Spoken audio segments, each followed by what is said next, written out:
The observation deck fell silent when Captain Mira Cade entered. Not the respectful silence that followed most commanding officers, but something else entirely. Something that tasted of fear and fascination in equal measure. She paid it no mind. She never did anymore. Mira crossed the polished floor of the Galactic Coalition vessel Zenith's Crown, her boots clicking against metal with measured precision. Behind her, hidden in the folds of her modified jacket, something moved. The bridge crew pretended not to notice, their multifaceted eyes and sensory appendages carefully directed elsewhere. In the 3 months since the incident on Krath Prime, no one dared ask her directly. The official reports said only that Captain Cade had resolved the situation with the indigenous predator population. What those sterile words failed to capture was the impossibility of what she'd done. The Krathian Razorbacks were apex predators, 7 feet of scaled muscle and razor-sharp instinct. They'd killed 43 Coalition personnel in 2 weeks. The Military Council had authorized orbital bombardment. Standard procedure. Acceptable losses. Mira had gone down alone instead. She reached her quarters and palmed the access panel. The door hissed shut behind her, and only then did she open her jacket. A small dark shape tumbled out, chittering softly, a sound that would have sent most species running for shelter. Easy. Rin, Mira whispered, crouching down. The cub was barely the size of her forearm, its scales still soft and dark with youth. Twin rows of teeth that would one day tear through hull plating now nibbled gently at her fingertips. Rin's 6 eyes, 3 on each side of its angular head, fixed on her with absolute trust. Trust. That was the word that haunted the Coalition commanders. Commander. Thex of the Vrelian ascendancy had cornered her once in the commissary, his translator implant working overtime to convey his incredulity. What did you do down there, Captain? Razorbacks are apex predators. They don't bond. They don't submit. They certainly don't. He'd gestured helplessly at her jacket where Rin was sleeping. Follow. Mira had simply smiled and walked away. The truth was both simpler and more complex than they could imagine. Humans had spent millennia alongside predators, sometimes as prey, often as competition, eventually as partners, dogs, cats, falcons. They'd learned something the Coalition, in all its technological superiority, had forgotten. Predators weren't monsters. They were parents. When Mira had descended to Krath Prime, she hadn't brought weapons. She'd brought food, patience, and something the analytical minds of the Coalition couldn't quantify: empathy. She'd found the den on the 2nd day. The adult Razorbacks had already been killed by Coalition security forces, leaving behind 6 cubs too young to hunt. They were starving, terrified, and absolutely lethal in their desperation. Any other species would have seen monsters. Mira had seen children. A soft knock interrupted her thoughts.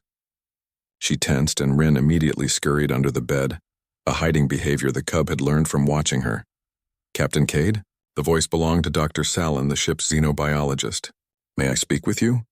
Mira opened the door a crack. The insectoid scientist stood in the corridor, her antennae quivering with what her species expressed as anxiety. Doctor? I've been reviewing the behavioral data from Krath Prime, Dr. Salin began, her mandibles clicking nervously. The surviving Razorback population, they're not attacking Coalition installations anymore. I'm aware. Captain, they're avoiding them. Actively. As if. The scientist's compound eyes reflected the corridor lights. As if they'd been taught. Mira kept her expression neutral. She'd spent 7 weeks on Krath Prime after saving the cubs. 7 weeks teaching them, and through them teaching the adult Razorbacks who eventually returned, that humans weren't prey. Weren't even enemies, just different. She'd taught them boundaries, territories, the concept of mutual benefit. Is there a question, Doctor? Dr. Salin's antennae drooped. How? Coalition protocol for apex predators has remained unchanged for 3 centuries. Containment or elimination. No one's ever considered a third option because it's considered impossible.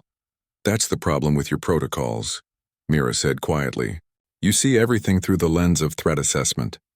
Sometimes the best way to neutralize a threat is to make it not a threat at all.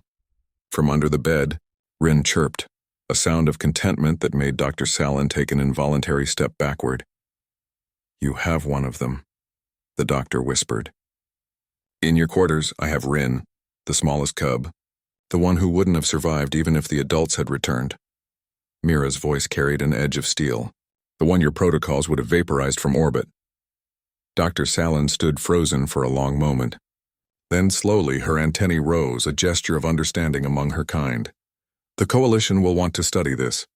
To replicate your methods. The Coalition can't replicate this, Mira said, because it requires something their threat assessment algorithms will never understand. It requires seeing a predator and choosing to see a person. She began to close the door, then paused. Doctor, the other 5 cubs are being raised by the Razorback pack that adopted them. They're thriving. In 20 years, that planet will have a predator population that knows humans as allies, not prey. That's worth more than any number of orbital strikes. As the door sealed, Mira turned to find Rin sitting in the middle of her quarters, head tilted in that peculiar way that meant the cub was curious. She sat cross-legged on the floor, and Rin immediately clambered into her lap, scales warming against her body heat. The cub's purring rumble, a sound no Coalition scientist had ever recorded because they'd never gotten close enough, vibrated through her chest. Outside, the Zenith's crown traveled through the void between stars. Inside her quarters, Captain Mira Cade held a sleeping predator and smiled. They would never understand what she'd done. But Rin understood, and on Krath Prime, 5 other cubs, now growing strong and fierce, understood too. Sometimes the most human thing you could do was teach the galaxy that mercy wasn't weakness. It was the strongest weapon of all.